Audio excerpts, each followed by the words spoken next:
Hello everyone, welcome back to my channel. आज की video में हम डिस्कस करेंगे एक मॉडल टेस्ट पेपर का सब्जेक्टिव क्वेश्चन, जिसके ऑब्जेक्टिव क्वेश्चंस हमने पिछली वीडियोस में डिस्कस कर लिया है। तो सब्जेक्टिव क्वेश्चंस जो कि दो पार्ट्स में डिवाइडेड है, पार्ट ए और पार्ट बी। पार्ट ए का question number first, how much amount will be show in income and expenditure account in the following cases. Income and expenditure account इस question के according हमें prepare करना है और उसके balances को रिकॉर्ड करना है। तो इनकम एंड एक्सपेंडिचर अकाउंट जो कि एनपीओ कंपनी प्रिपेयर करती है और इस अकाउंट के अंदर ओनली करंट ईयर का ही बैलेंस रिकॉर्ड किया जाता है। मतलब इस अकाउंट के अंदर ना तो किसी प्रीवियस बैलेंस को रिकॉर्ड करेंगे और ना ही किसी फ्यूचर के बैलेंस को रिकॉर्ड करेंगे। ओके, तो इसमें कहा गया है amount paid for stationery purchase given है 34,000 का। क्रेडिटर का बैलेंस गिवन है 1 अप्रैल 2016 का और इसका क्लोजिंग बैलेंस गिवन है 31 मार्च 2017 का और स्टॉक का बैलेंस गिवन है 2016 और 17 का। मतलब क्रेडिटर और स्टॉक का ओपनिंग और क्लोजिंग बैलेंस गिवन है। जैसा कि अभी हमने डिस्कस किया, इनकम एंड एक्सपेंडिचर अकाउंट के अंदर ओनली करंट ईयर का बैलेंस रिकॉर्ड किया जाता है। तो यहाँ पे 34,000 की टोटल अमाउंट है जो कि पेमेंट करनी है कंपनी को, और स्टॉक के बैलेंस को एडजस्ट करते हैं तो स्टॉक का ओपनिंग बैलेंस है 2,500 का। 2,500 का बैलेंस क्या हो जाएगा, ऐड ओपनिंग स्टॉक, क्योंकि जब कंपनी में अभी ओपनिंग टाइम पे स्टॉक आया है तो ये कंपनी इसको पूरे साल भर बेचने वाली है, तो इसको कर देंगे ऐड। ये आ गया 36,500। नेक्स्ट है इसका क्लोजिंग बैलेंस। क्लोजिंग बैलेंस है 2,800 का और क्लोजिंग बैलेंस का मतलब है कि कंपनी ये स्टॉक नहीं बेच पाई है, मतलब कि कंपनी के अब ये गोडाउन में जाएगा, तो इसे क्या करेंगे, लेस, क्योंकि ये बैलेंस अब नेक्स्ट ईयर दोबारा से ओपनिंग किया जाएगा और फिर उसको मार्केट में सेल किया जाएगा, तो इसे क्या करेंगे हम, लेस। माइनस करके आ गया ये 33,700। नेक्स्ट क्रेडिटर का बैलेंस। तो क्रेडिटर का ओपनिंग और क्लोजिंग बैलेंस गिवन है। क्रेडिटर का ओपनिंग बैलेंस गिवन है 3,000 का, तो 3,000 अब इसको ऐड किया जाए या लेस। तो क्रेडिटर का अगर ओपनिंग बैलेंस है, मतलब नेक्स्ट ईयर स्टार्ट हुआ है और क्रेडिटर का बैलेंस है, तो इसका मतलब ये क्रेडिटर कौन सा होगा, प्रीवियस ईयर का, और हमें इनकम एंड एक्सपेंडिचर बैलेंस के अकॉर्डिंग किसी भी प्रीवियस बैलेंस को नहीं लिखना, तो इसे माइनस कर देंगे। ये आ गया 30,700 का बैलेंस। ये कौन सा बैलेंस है, opening credit balance. Next creditor का क्लोजिंग बैलेंस जो है 4,200 का। क्रेडिटर का क्लोजिंग बैलेंस है और क्लोजिंग बैलेंस का मतलब क्या है, इसी साल में पूरे एंड तक में हमने सामान परचेज किया है तभी ये एंड का क्लोजिंग बैलेंस है, तो इसे क्या करेंगे, ऐड। मतलब जो अमाउंट हमारी इस करंट ईयर की होगी उसे ऐड किया जाएगा नेट बैलेंस में, और जो अमाउंट हमारी प्रीवियस ईयर की या फिर फ्यूचर ईयर की होगी उसे माइनस करेंगे। ओके, तो ये है हमारा क्लोजिंग का क्रेडिटर बैलेंस। तो ये आ गया हमारा नेट बैलेंस 34,900, जिसे इनकम एंड एक्सपेंडिचर अकाउंट में बाहर साइड रिकॉर्ड करेंगे। Next question number second, income and expenditure account और प्रॉफिट एंड लॉस अकाउंट में हमें यहाँ पे 4 डिफरेंसेस बताने हैं। तो इनकम एंड एक्सपेंडिचर अकाउंट और profit and loss account. Income and expenditure account कौन सी कंपनी प्रिपेयर करती है, जो कंपनी प्रॉफिट अर्न नहीं करती, और जबकि प्रॉफिट एंड लॉस अकाउंट कौन सी कंपनी प्रिपेयर करती है, जिनका मेन मोटिव ही प्रॉफिट अर्निंग का होता है। तो पहला पॉइंट हो गया हमारा profit earning. Okay, profit earning, जो कंपनी प्रॉफिट नहीं अर्न करती वो income and expenditure account prepare करती है, और जो कंपनी प्रॉफिट अर्न करती है वो प्रॉफिट एंड लॉस अकाउंट को प्रिपेयर करती है। Next point, method. Income and expenditure account को प्रिपेयर करते वक्त हमें कौन से अकाउंट की जरूरत पड़ती है, रिसीप्ट एंड पेमेंट अकाउंट की, और जबकि प्रॉफिट एंड लॉस अकाउंट को प्रिपेयर करने के लिए हमें क्या चाहिए होता है, trial balance. Okay, second difference आ गया मेथड का। नेक्स्ट थर्ड डिफरेंस, तो इनकम एंड एक्सपेंडिचर अकाउंट में जो भी हमारा नेट बैलेंस आता है सबसे लास्ट में टोटलिंग के टाइम पे, वो या तो सरप्लस का होता है, सरप्लस, या फिर डेफिशिएट का होता है। लेकिन प्रॉफिट एंड लॉस में हमारा जो भी बैलेंस आता है वो या तो नेट प्रॉफिट होता है या फिर नेट लॉस का होता है। तो ये हमारा तीसरा पॉइंट हो गया ऑब्जेक्टिव का।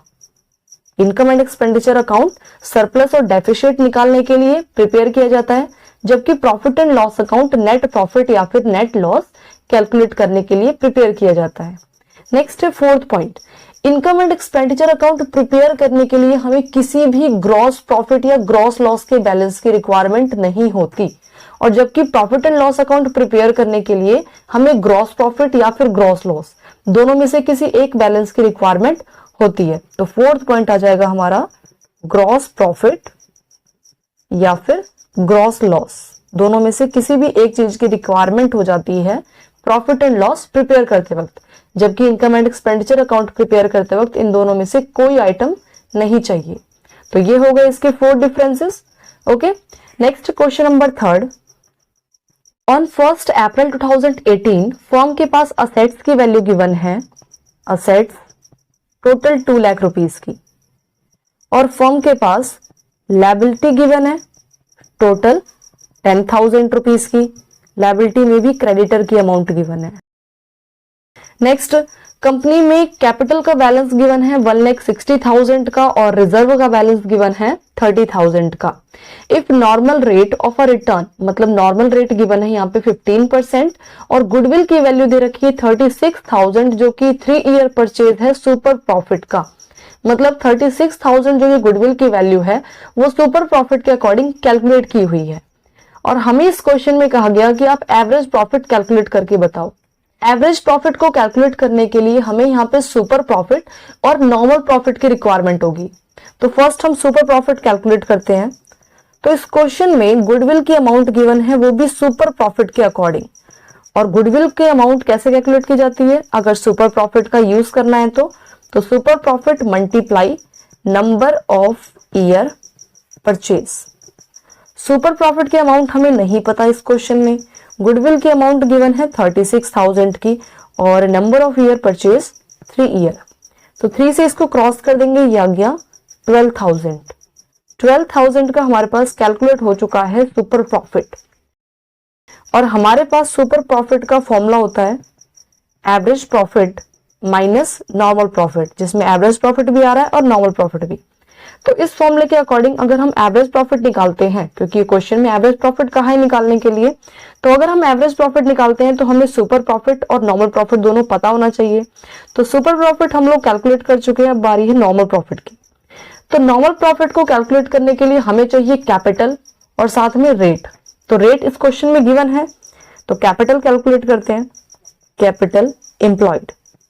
और कैपिटल एम्प्लॉयड को कैसे कैलकुलेट करेंगे, या तो असेट्स माइनस लायबिलिटी के फॉर्मूले से, असेट्स माइनस लायबिलिटी, या तो इस फॉर्मूले से कैलकुलेट करें कैपिटल एम्प्लॉयड, या फिर एक और फॉर्मूला है इसका पार्टनर्स कैपिटल अकाउंट और उसके साथ में प्लस में रिजर्व का बैलेंस। तो जितना भी पार्टनर्स कैपिटल बैलेंस है और उसमें ऐड कर देंगे रिजर्व के बैलेंस को, दोनों में से किसी मेथड से कैपिटल एम्प्लॉयड कैलकुलेट कर सकते हैं।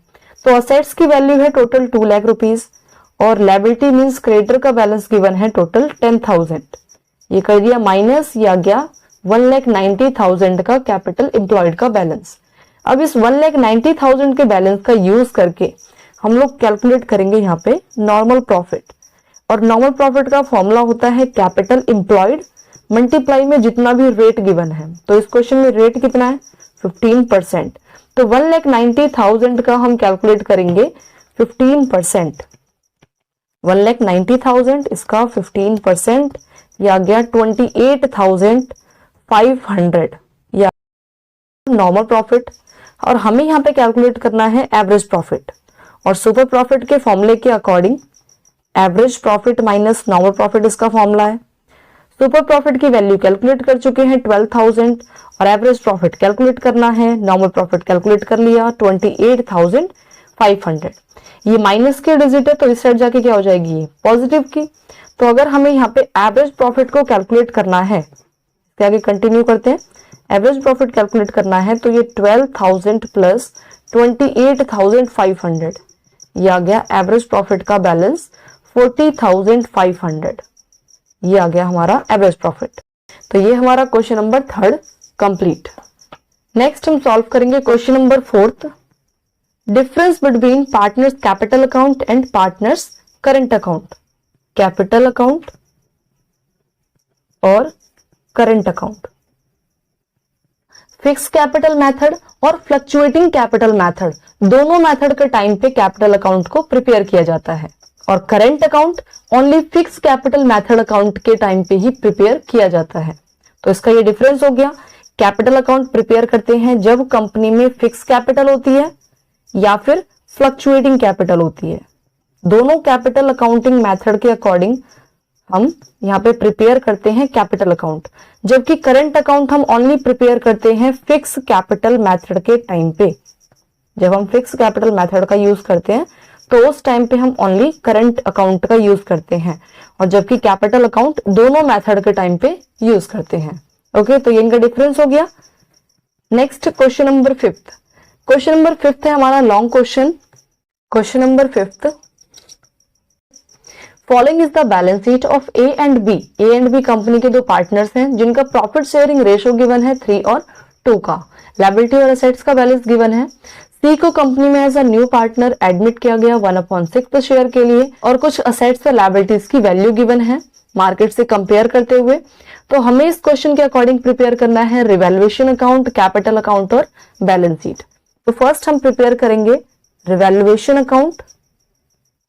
रिवैल्यूएशन अकाउंट, कंपनीज की असेट्स और लायबिलिटीज की वैल्यू में चेंजेस के कारण जो भी लॉस या फिर जो भी प्रॉफिट होगा उसे हम इस रिवैल्यूएशन अकाउंट में रिकॉर्ड करेंगे। तो अगर असेट्स और लायबिलिटीज की वैल्यू में कोई भी चेंजेस है और उस चेंजेस से हो रहा है प्रॉफिट, तो उसे हम रिकॉर्ड करेंगे क्रेडिट साइड, और अगर लॉस हो रहा है तो उसे हम रिकॉर्ड करेंगे डेबिट साइड।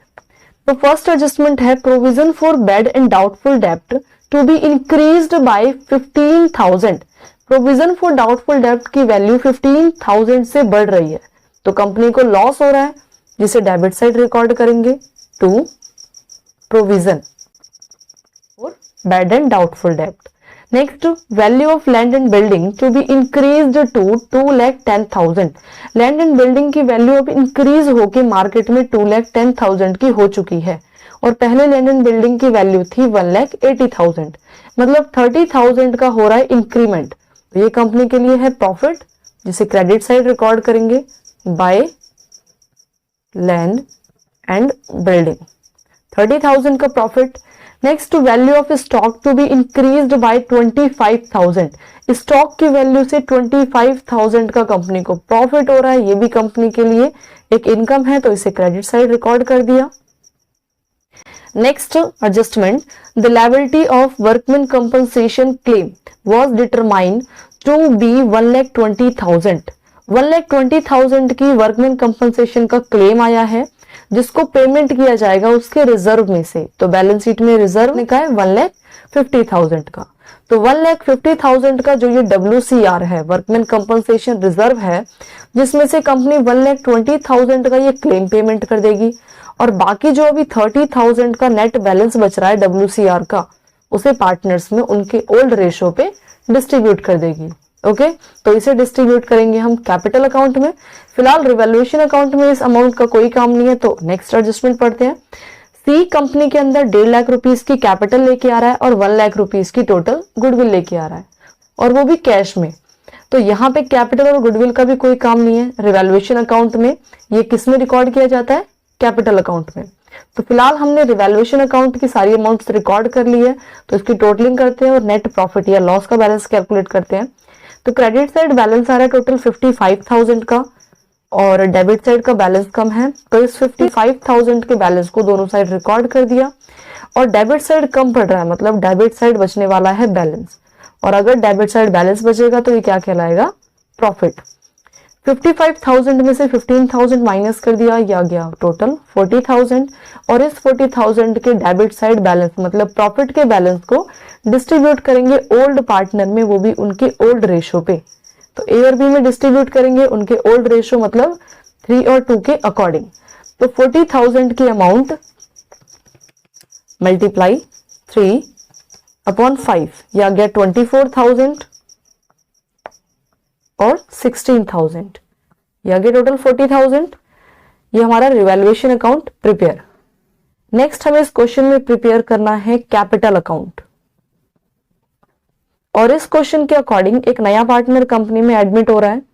तो यहाँ पे हम 3 पार्टनर्स के लिए सेपरेट सेपरेट कॉलम मेंटेन करेंगे, credit side particular A, B and C. First हम इस कैपिटल अकाउंट में रिकॉर्ड करेंगे इनका कैपिटल बैलेंस, कौन पार्टनर कितनी कैपिटल लेके आ रहा है। तो फर्स्ट इनका capital balance by balance brought down. Capital balance given है बैलेंस शीट में 1,50,000 और 1 लाख का।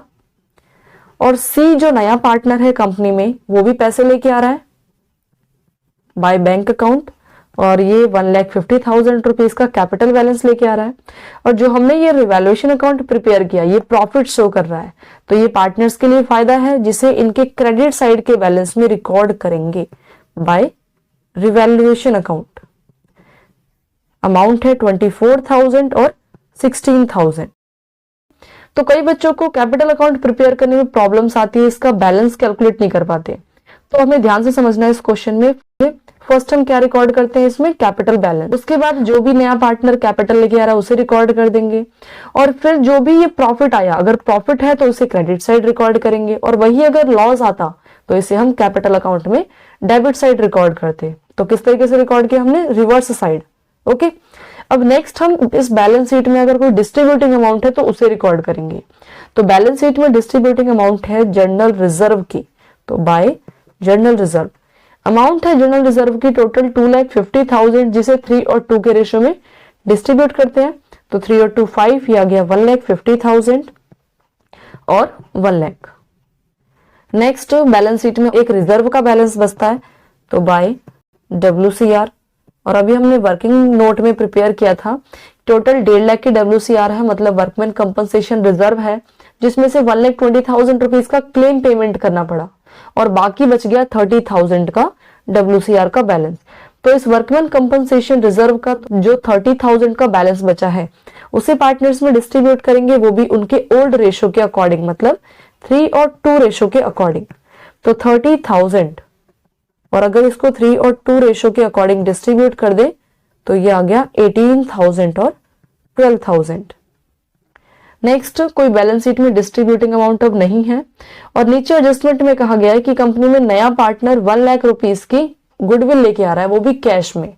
और अगर कोई नया पार्टनर कंपनी में गुडविल लेके आता है तो उस गुडविल को पुराने पार्टनर्स में प्रीमियम फॉर गुडविल के नाम से उनके सैक्रिफाइसिंग रेशियो के अकॉर्डिंग डिस्ट्रीब्यूट किया जाता है।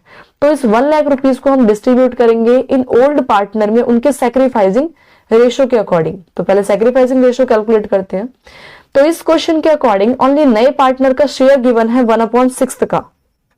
नया पार्टनर सी, उसे 1/6 का शेयर चाहिए, और कोई कंडीशन नहीं है कि ये जो नया पार्टनर सी आया है वो किस पार्टनर से कितना सरेंडर कर रहा है, कितना ले रहा है, ऐसा कुछ नहीं कहा गया।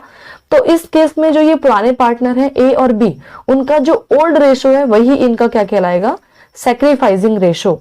तो यहाँ पे इस क्वेश्चन के अकॉर्डिंग 3 और 2 जो इनका ओल्ड रेशो है वही इनका क्या होगा, सैक्रिफाइसिंग रेशो। और प्रीमियम फॉर गुडविल मतलब 1 लाख रुपीस को हम 3 और 2 मीन्स यही सैक्रिफाइसिंग रेशो के अकॉर्डिंग डिस्ट्रीब्यूट करेंगे, 60,000 और 40,000। ओके, और डेबिट साइड कोई बैलेंस नहीं है तो इसकी टोटलिंग करते हैं हम, और इसका निकालेंगे हम नेट बैलेंस कैरिड डाउन। तो ए पार्टनर का क्रेडिट साइड का balance 1,50,000 plus 24,000 plus 1,50,000 plus 18,000 plus 60,000, ये आ गया टोटल 4,02,000 का ए पार्टनर का क्रेडिट साइड का कैपिटल बैलेंस। और डेबिट साइड कोई बैलेंस नहीं है तो इस 4,02,000 को दोनों साइड रिकॉर्ड कर देंगे, और ये आ गया इन पार्टनर का बैलेंस कैरिड डाउन 4,02,000। नेक्स्ट है बी पार्टनर।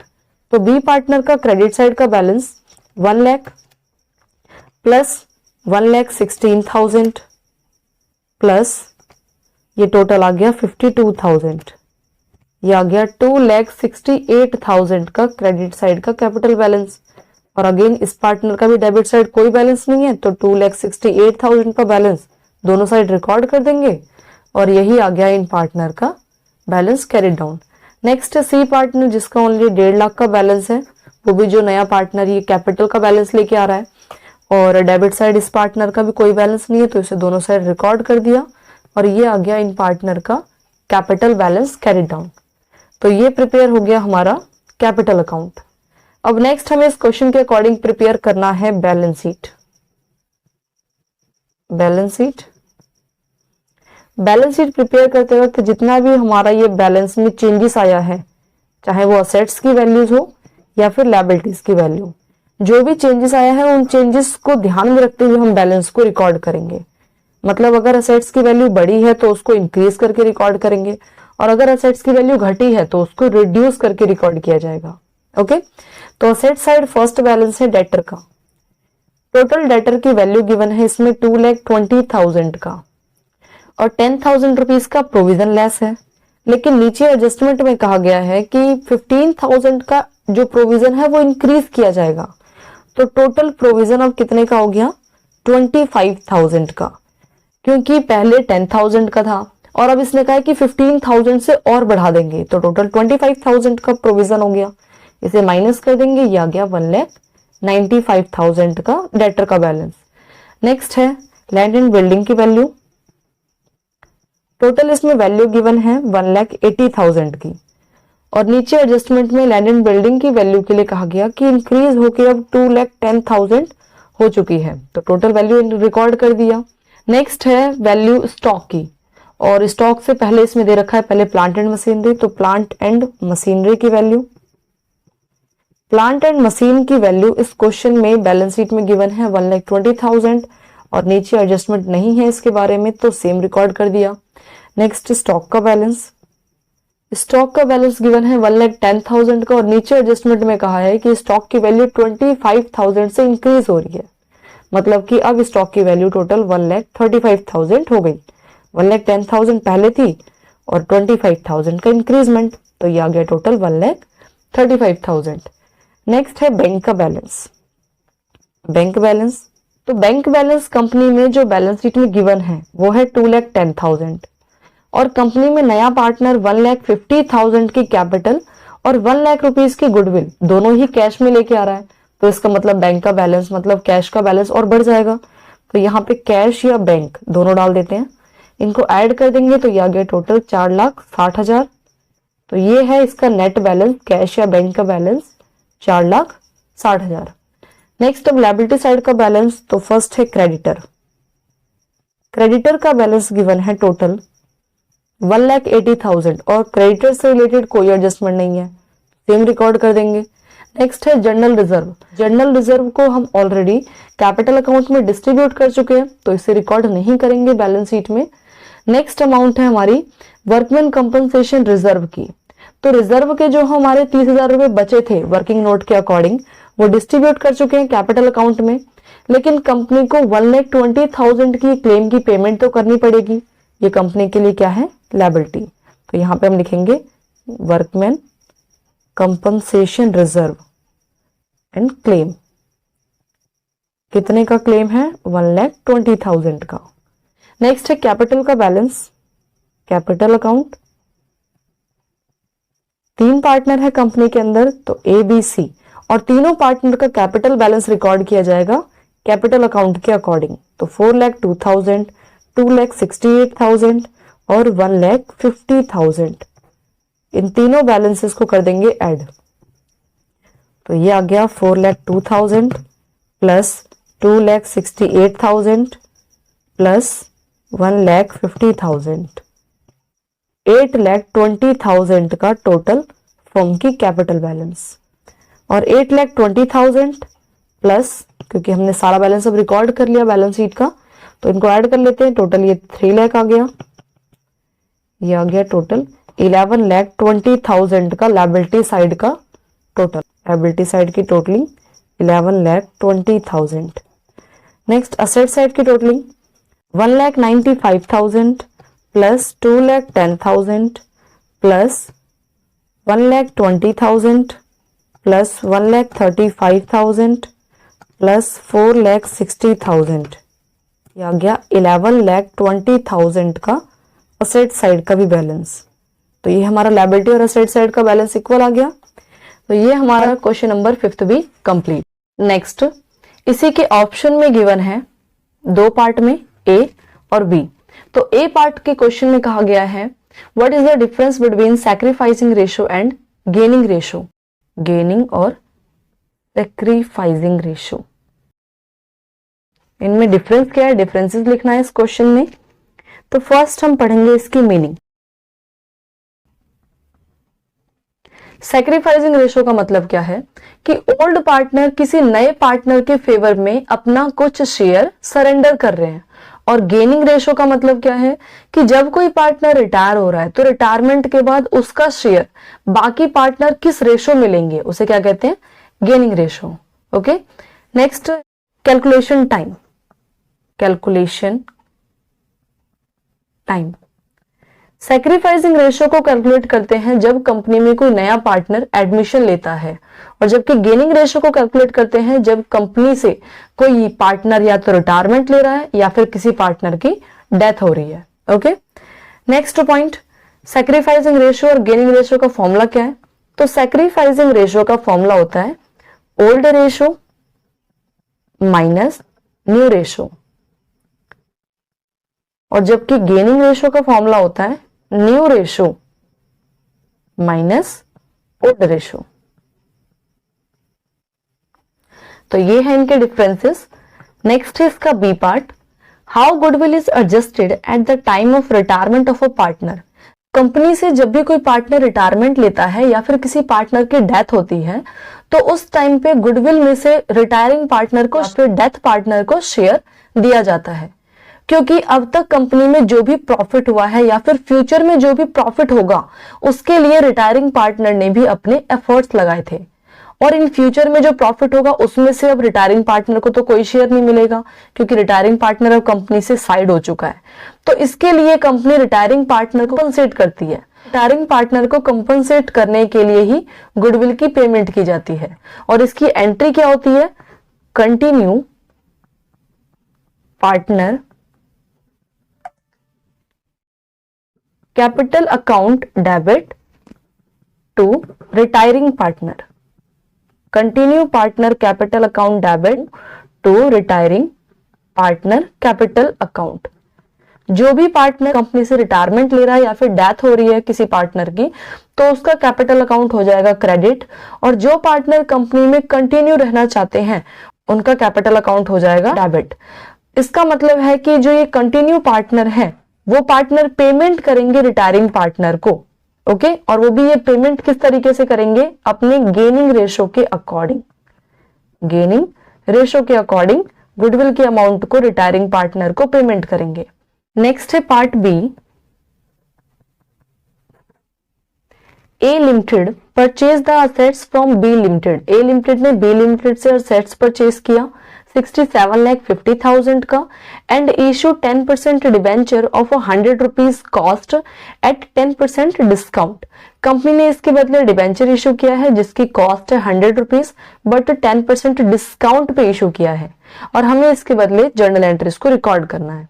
तो कंपनी ने जब असेट्स परचेज किया है, असेट्स कंपनी के पास आ रहा है, तो sundry assets account debit to purchase किया है इसको बी लिमिटेड से, तो टू बी लिमिटेड अकाउंट, और इसकी कॉस्ट कितनी है टोटल? 67,50,000। नेक्स्ट कहा गया कि कंपनी इसकी पेमेंट कर रही है वो भी डिबेंचर देते हुए, तो B limited account debit. Total company इसको पेमेंट करेगी जितने में परचेज किया है, तो 67,50,000 की पेमेंट करेगी, और इसकी पेमेंट करेगी कंपनी वो भी डिवेंचर देते हुए, तो टू डिवेंचर, और डिवेंचर है 10% का, तो टू 10% डिवेंचर अकाउंट। और इस क्वेश्चन में कहा गया है कि डिस्काउंट पे इशू किया, तो कंपनी के लिए लॉस है, तो डिस्काउंट ऑन डिवेंचर डेबिट। अब इसको कैलकुलेट करते हैं कि कितने का डिस्काउंट है। तो टोटल जो अमाउंट है जो कंपनी को पेमेंट करना है वो है 67,50,000 का, और इस क्वेश्चन में टोटल 100 रुपीज प्राइस है और 10% डिस्काउंट, और 100 रुपीज का 10% मतलब कि 10 रुपीज, 10 रुपीज हो गया डिस्काउंट। और अगर 100 रुपीज में से 10 रुपीज का डिस्काउंट है मतलब कि 90 रुपीज ओरिजिनल है, तो यहाँ पे हम पहले डिवाइड करके कैलकुलेट करेंगे नंबर ऑफ डिवेंचर्स कितने हैं। तो 67,50,000 डिवाइड में 90, 67,50,000 डिवाइड 90, ये आ गया टोटल 75,000। मतलब कंपनी ने 75,000 डिवेंचर्स इशू किए हैं इसको पेमेंट करने के लिए। ये वर्किंग नोट क्लियर। तो टोटल 75,000 का डिवेंचर और कॉस्ट है 100 रुपीज की, तो मतलब कंपनी ने टोटल 75 लाख के डिवेंचर इशू कर दिए। और यहाँ पे 10% का है डिस्काउंट, मतलब 10 रुपीज का डिस्काउंट। तो 75,000 को 10 रुपीज से मल्टीप्लाई कर देंगे तो ये आ गया टोटल 7,50,000 और इन दोनों को ऐड करके आ गया टोटल 75 लाख। तो यहाँ पे कंपनी ने 67,50,000 की पेमेंट भी कर दी डिवेंचर इशू करके, लेकिन 7,50,000 का कंपनी को हो गया नुकसान डिस्काउंट के कारण और टोटल कंपनी को डिवेंचर इशू करने पड़े 75 लाख तक के। तो ये हमारा क्वेश्चन नंबर 6 कंप्लीट। नेक्स्ट है question number 7। B limited issue 2000 12% debenture of 100 रुपए ईच एट अ 5% प्रीमियम और रिडीम कर रही है कंपनी 10% प्रीमियम पे, और हमें यहाँ पे एंट्री करनी है डिवेंचर की, वो भी इशू के टाइम की। तो एंट्री करते हैं। बैंक अकाउंट डेबिट, कंपनी ने अगर डिवेंचर इशू किया तो कंपनी के पास पैसे आ रहे हैं। डिवेंचर है 12% का, तो to 12% debenture application and allotment account. Total debenture की जो अमाउंट है वो 2000 है डिवेंचर और 100 रुपीज की उसकी कॉस्ट है पर यूनिट, तो मतलब ये 2 लाख आ गया। ओके, और इसमें कहा गया है कि 5% प्रीमियम पे इशू किया है। 5% प्रीमियम, 100 रुपीज का 5%, इसका मतलब कि 5 रुपीज आ गया। 5 रुपीज प्रीमियम है, प्रीमियम का मतलब क्या, एक्स्ट्रा। तो यहाँ पे जो हमारे पास 100 रुपीज हमने लिया है इसमें 5 रुपीज और ऐड कर देंगे, मतलब ये आ गया 105। तो हम यहाँ पे मल्टीप्लाई करेंगे 2000 105 के हिसाब से, ये आ गया 2,10,000। तो यहाँ रिकॉर्ड किया जाएगा फर्स्ट एंट्री में 2,10,000 की अमाउंट। 100 रुपीज तो इसकी कॉस्ट थी बट 5 रुपीज इसका प्रीमियम था इशू के टाइम पे, तो 5 रुपीज ऐड कर दिया, टोटल 105 आ गया। और अब 105 को टोटल नंबर ऑफ डिवेंचर 2000 से मल्टीप्लाई कर दिया तो ये आ गया 2,10,000। अब नेक्स्ट एंट्री करते हैं। कंपनी ने जो ये डिवेंचर इशू किए हैं 12% के, वो डिवेंचर इशू किए हैं सिक्योरिटी प्रीमियम पे। तो यहां पे हम लोग एंट्री करेंगे 12% debenture application and allotment account debit to 12% debenture account और 2 सिक्योरिटी प्रीमियम। कंपनी ने डिवेंचर इशू किया सिक्योरिटी प्रीमियम पे, 5 रुपीज का प्रीमियम है और नंबर ऑफ डिवेंचर है 2000 के, तो 2000 मल्टीप्लाई 5 रुपीज, ये आ गया टोटल 10,000। और 2000 का नंबर ऑफ डिवेंचर मल्टीप्लाई में 100 रुपीज की इसकी ओरिजिनल कॉस्ट है, मतलब 2 लाख रुपीज। टोटल मिला के ये 2,10,000 पहले आ गया। और जब भी डिवेंचर इशू किया जाता है तो इशू के टाइम पे स्टार्टिंग में ही डिवेंचर के सर्टिफिकेट पे ही पूरा रिकॉर्ड किया जाता है कि कंपनी इस डिवेंचर को रिडीम कैसे करेगी, एट अ पार पे करेगी या फिर प्रीमियम पे करेगी या डिस्काउंट पे करेगी। तो जैसे इस क्वेश्चन में कहा है कि कंपनी रिडीम करेगी 10% प्रीमियम पे। प्रीमियम पे करने का मतलब है कि कंपनी को नुकसान होगा, क्योंकि जब कंपनी 100 रुपीज वाले डिवेंचर को 10% प्रीमियम मतलब 10 रुपीज एक्स्ट्रा पे पेमेंट करेगी तो यहाँ पे कंपनी को नुकसान हो रहा है। तो इसके लिए एंट्री करते हैं loss on issue of debenture, issue of debenture. और ये लॉस क्यों हो रहा है, क्योंकि कंपनी ने अपने डिवेंचर को एग्रीमेंट में लिख दिया कि तुझे पेमेंट करेंगे प्रीमियम पे। तो premium on redemption, premium on redemption of debenture, company ने एग्रीमेंट कर लिया डिवेंचर होल्डर के साथ कि तुझे पेमेंट करेंगे वो भी प्रीमियम पे। तो ये कंपनी के लिए क्या है, लॉस। तो लॉस को कर दिया डेबिट और जिस कारण से लॉस हो रहा है उसको रिकॉर्ड कर दिया क्रेडिट साइड। अब कितने का लॉस हो रहा है, इस क्वेश्चन में कहा गया कि 10% प्रीमियम है। 10% का मतलब क्या है, 10 रुपीज। 100 रुपीज का 10% मतलब 10 रुपीज। तो 2000 को मल्टीप्लाई करेंगे हम 10 रुपीज से, तो ये आ गया टोटल 20,000 का लॉस। इसे डेबिट और क्रेडिट दोनों साइड रिकॉर्ड कर दिया। तो ये हमारा क्वेश्चन नंबर 7 कंप्लीट। तो इस सेकेंड एंट्री में जो हमने ये मिक्सअप किया है, मतलब इशू और रिडम्पशन के दोनों मिक्स कर दिया। क्यों, क्योंकि जब भी कंपनी कोई डिवेंचर इशू करती है चाहे वो किसी भी टाइप का डिवेंचर हो, चाहे वो सिक्योर्ड डिवेंचर हो, अनसिक्योर्ड हो, या फिर रजिस्टर्ड हो, बियरर हो, कन्वर्टेबल, कोई भी डिवेंचर का टाइप हो, उसके लिए स्टार्टिंग में ही इशू के टाइम पे ही एग्रीमेंट में लिख दिया जाता है कि तेरे को पेमेंट किस तरीके से की जाएगी, एट पार पे की जाएगी, डिस्काउंट पे की जाएगी, या फिर प्रीमियम पे की जाएगी। तो कंपनी को स्टार्टिंग में ये बात पता होता है कि मुझे ये डिवेंचर इशू करने से नुकसान हो रहा है या फिर फायदा हो रहा है। तो इसका मतलब कि कंपनी स्टार्टिंग में इशू के टाइम पे ही एंट्रीज को रिकॉर्ड करती है।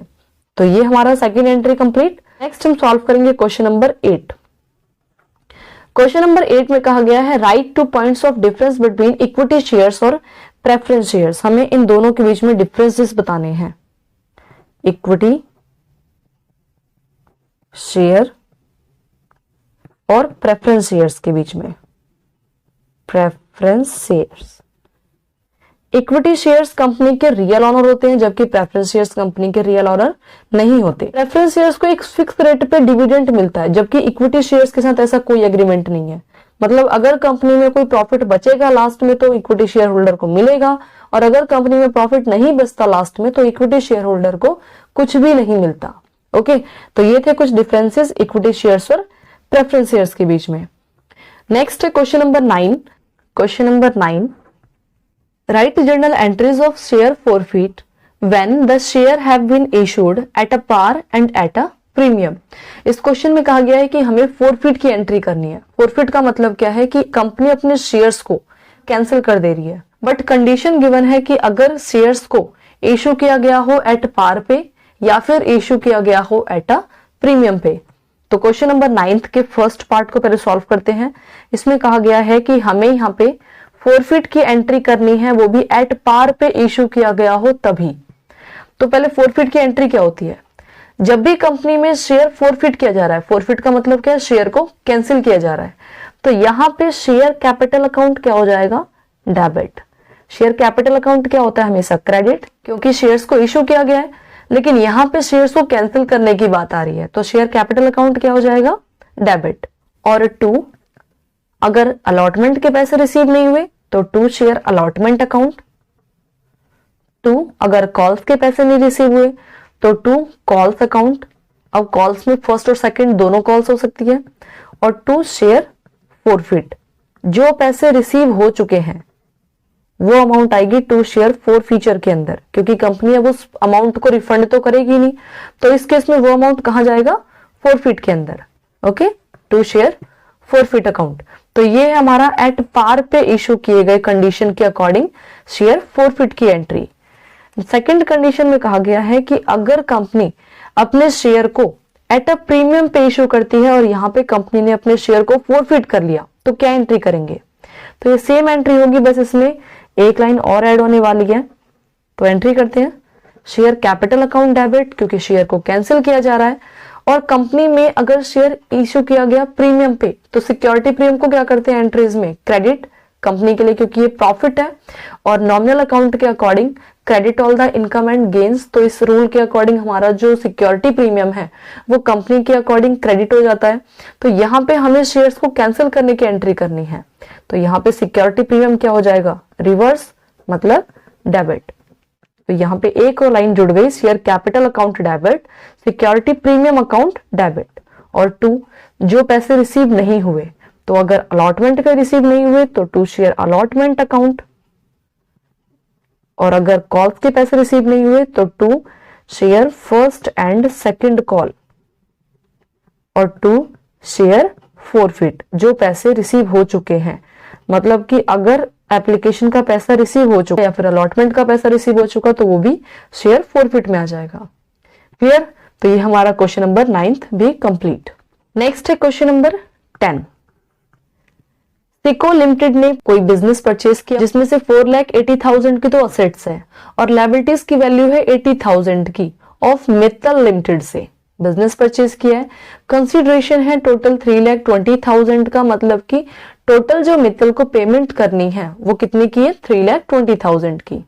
20,000 रुपीज कंपनी पे कर रही है, साथ के साथ एक्सेप्टेंस दे रही है पेमेंट करने की, और बाकी जो बैलेंस बच जाएगा उसके बदले कंपनी पेमेंट करेगी प्रेफरेंस शेयर्स देते हुए।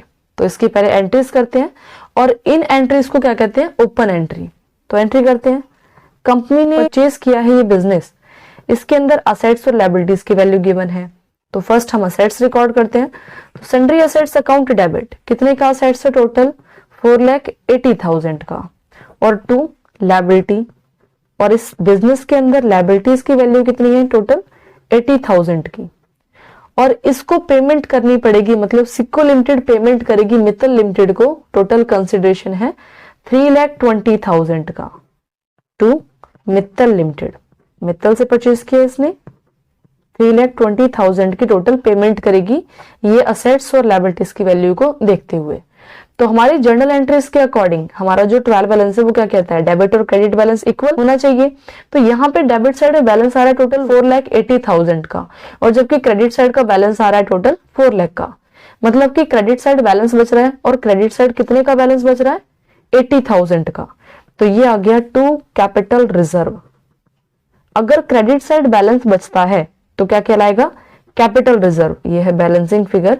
और अगर वही डेबिट साइड बैलेंस बच जाता, by chance debit side balance कम पड़ता एंट्रीज के अकॉर्डिंग, तो अगर डेबिट साइड बैलेंस बचता तो वो क्या होता? Goodwill. Okay, debit side balance बचेगा तो गुडविल, और अगर क्रेडिट साइड बैलेंस बचेगा तो क्या कहलाएगा? वो कैपिटल रिजर्व। तो ये फर्स्ट एंट्री कंप्लीट है। अब इस क्वेश्चन में कहा गया है कि हमें इस मित्तल लिमिटेड को 3,20,000 रुपीज की पेमेंट करनी है, जिसमें से कंपनी 20,000 रुपीज की तो एक्सेप्टेंस दे रही है साथ के साथ। तो यहाँ पेमेंट करते हैं 20,000 की Mittal limited debit to cash. कितनी पेमेंट कर रही है? 20,000। और कहा गया कि बाकी जो भी बैलेंस बचेगा उसके बदले हम प्रेफरेंस शेयर्स इशू कर देंगे। तो टोटल 3,20,000 की पेमेंट करनी थी, जिसमें से अगर 20,000 की पेमेंट कर दी, मतलब अभी भी 3 लाख की पेमेंट तो बच रही है। तो यहाँ पे 3 लाख की पेमेंट करने के लिए कंपनी इशू कर देगी प्रेफरेंस शेयर्स। तो Mittal limited debit to preference shares capital account, जिसपे डिविडेंड का रेट है 8%, तो to 8% preference share capital account, और टू सिक्योरिटी प्रीमियम, क्योंकि इस क्वेश्चन में क्या कहा गया कि प्रीमियम पे कंपनी इस प्रेफरेंस शेयर्स को इशू करेगी। तो टोटल पेमेंट बनता है अभी इसका मित्तल लिमिटेड का 3 लाख रुपीस का।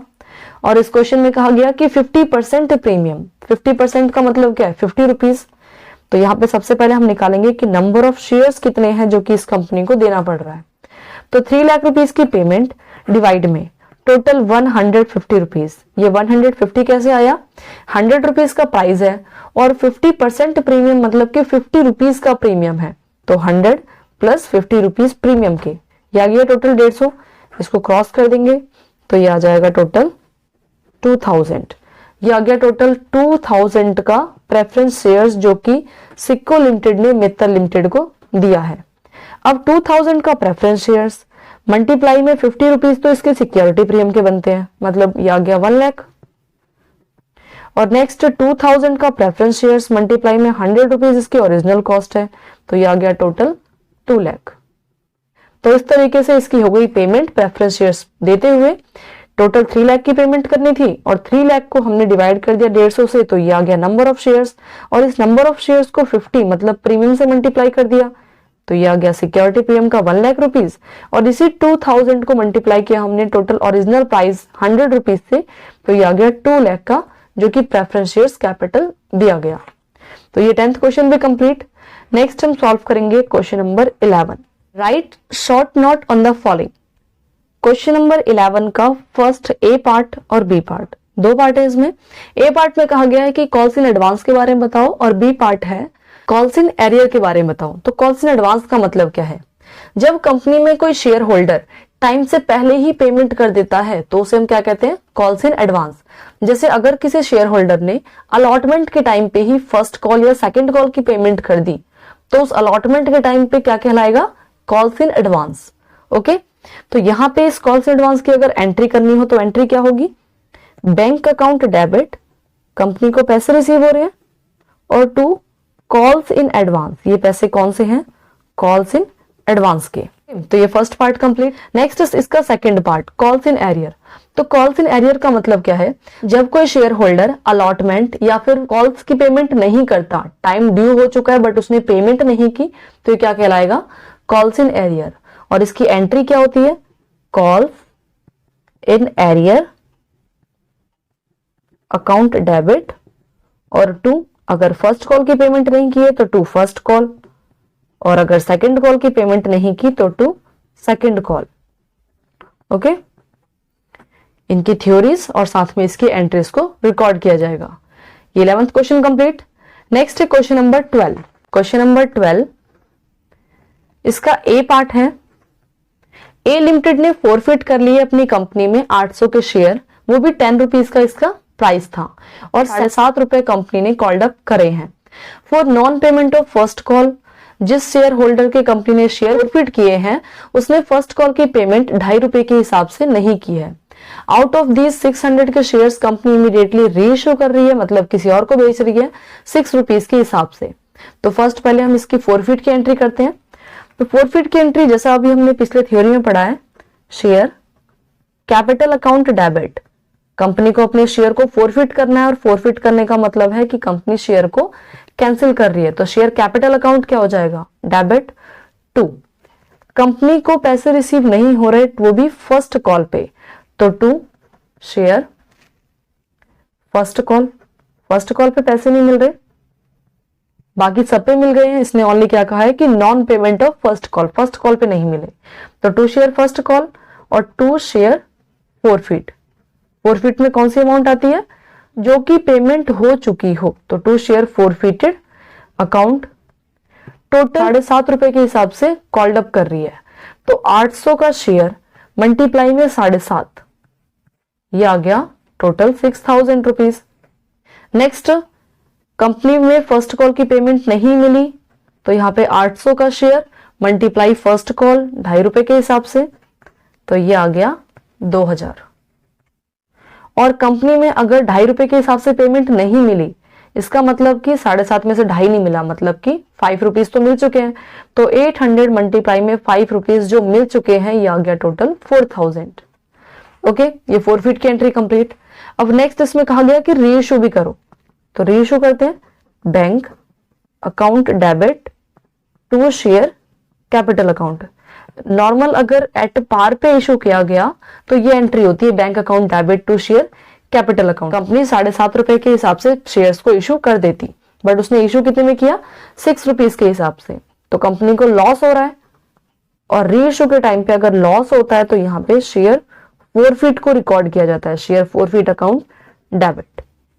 600 का शेयर है और 6 रुपीज के हिसाब से रीइश्यू किया गया, मतलब 3600। टोटल कंपनी इसको रीइश्यू कर सकती थी 600 एट द रेट 7.5 रुपीज के हिसाब से, तो ये आ जाता टोटल 4500। लेकिन कंपनी को यहाँ पे नुकसान हो गया, कितने का, 1.5 रुपए का, तो 600 मल्टीप्लाई में 1.5 मतलब 1.5, ये आ गया 900। ये रीइश्यू की एंट्री भी कंप्लीट हो गई। अब नेक्स्ट हम चेकआउट करेंगे कि कंपनी ने जो ये फॉरफिट किया और जो ये रीइश्यू किया, इसके बाद कंपनी के पास क्या कोई अमाउंट बच रही है इस फॉरफिट के बैलेंस से। तो सबसे पहले इसकी एंट्रीज क्या होगी, शेयर फॉरफिट अकाउंट डेबिट, अगर कोई बैलेंस बचता है शेयर फॉरफीचर का तो उसको हम रिकॉर्ड करेंगे कैपिटल रिजर्व में, तो share forfeit account debit to capital reserve account. तो इस क्वेश्चन में हमने 800 के शेयर फॉरफिट किए, लेकिन ओनली 600 के शेयर को ही रीइश्यू किया गया, तो सबसे पहले हमें इस 800 के शेयर्स की जो ये अमाउंट है उसको 600 के अकॉर्डिंग कन्वर्ट करना पड़ेगा, तभी हम इसका बैलेंस निकाल पाएंगे। तो कन्वर्ट करना सीखते हैं। टोटल जो शेयर फॉरफिट की अमाउंट है 4000, फॉरफिट के टाइम की अमाउंट है 4000, डिवाइड में इसका नंबर ऑफ शेयर 800, मल्टीप्लाई में जिसमें हमें कन्वर्ट करना है 600। ओके, हमने फॉरफिट किया था शेयर्स 800, जबकि रीइश्यू किया ओनली 600 के अकॉर्डिंग, और हमें लास्ट में कैपिटल रिजर्व का बैलेंस निकालना है, मतलब कि कंपनी के पास बाद में कुछ पैसे बचे या नहीं उसको रिकॉर्ड करना है।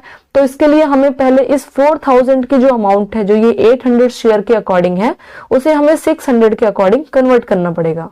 तो कन्वर्ट कैसे करेंगे, 4000 डिवाइड में नंबर ऑफ शेयर 800 मल्टीप्लाई में 600, तो ये आ गया टोटल डिवाइड करके 5, ये आ गया टोटल 3000, मतलब कि 3000 आ गया हमारे पास 600 शेयर्स के फॉरफिट की अमाउंट। अब ये 3000 के अमाउंट में से अगर कंपनी को रीइश्यू के टाइम पे 900 का नुकसान हुआ, रीइश्यू के टाइम पे 900 का नुकसान हो रहा है, तो अगर 900 का नुकसान हुआ मतलब कि अभी भी कंपनी के पास 2100 रुपए बच रहे हैं, तो ये 2100 रुपीज को डाल देंगे हम कैपिटल रिजर्व अकाउंट में। ओके, जब भी कंपनी कोई शेयर्स फोरफिट करने के बाद उसको रीइश्यू करती है, तो रीइश्यू करने के बाद जो भी कंपनी के पास कैपिटल बैलेंस बचता है उसको कहाँ रिकॉर्ड कर दिया जाता है? कैपिटल रिजर्व अकाउंट में। तो ये हमारा इसका ए पार्ट कंप्लीट है 12th का। नेक्स्ट इसका बी पार्ट। बी पार्ट में कहा गया है कि 400 के शेयर्स कंपनी 10 रुपीज के हिसाब से है, उसको फोरफिट कर रही है। 8 रुपीज के हिसाब से ये कॉल्ड अप थे और नेक्स्ट 6 रुपीज के हिसाब से पेड अप है। कंपनी 8 रुपए के हिसाब से मंगा रही है, शेयर होल्डर ने ओनली 6 रुपीज की पेमेंट की है, मतलब 2 रुपीज की पेमेंट नहीं की। तो आउट ऑफ दीज कंपनी यहाँ पे 300 के शेयर्स को रीइश्यू करना चाहती है। तो सेम इसी की तरीके से एंट्रीज रिकॉर्ड करते हैं। पहले शेयर फोरफिट करने की, share capital account debit to calls in arrear और टू शेयर फोरफिट, जो पेमेंट मिल चुकी है, टू शेयर फोरफिट। 400 का शेयर गिवन है और कंपनी मंगा रही है 8 रुपीज के हिसाब से, कॉल्ड अप ओनली 8 रुपीज है, तो 400 को 8 से मल्टीप्लाई कर दिया, ये आ गया 3200। और इस क्वेश्चन में कहा गया कि 8 रुपए की कॉल्ड अप है, मतलब 8 रुपए कंपनी मंगा रही है, ओनली 8 रुपए मंगा रही है, 2 रुपए एट द एंड या फिर इन फ्यूचर में कहीं मंगाएगी, और जिसमें से उस शेयर होल्डर ने 6 रुपीज की पेमेंट की है, मतलब कि 2 रुपीज की पेमेंट नहीं की, तो 400 मल्टीप्लाई 2 आ जाएगा कॉल्स इन एरियर में, मतलब 800 आ गया। तो जब 3200 में से उस शेयर होल्डर ने ओनली 800 की पेमेंट नहीं की, मतलब कितनी कर दी होगी? 2400। तो शेयर फोरफिट में कितना आ गया? 2400। या फिर ऐसे भी रिकॉर्ड कर सकते हैं 400 का number of share at the rate, इस क्वेश्चन में है 6 रुपीज पेड अप, तो 6 से मल्टीप्लाई कर दिया, ये आ गया 2400। नेक्स्ट रीइश्यू की एंट्री करते हैं। तो बैंक अकाउंट डेबिट और टू शेयर कैपिटल, अगर एट पार पे हो तो टू शेयर कैपिटल अकाउंट।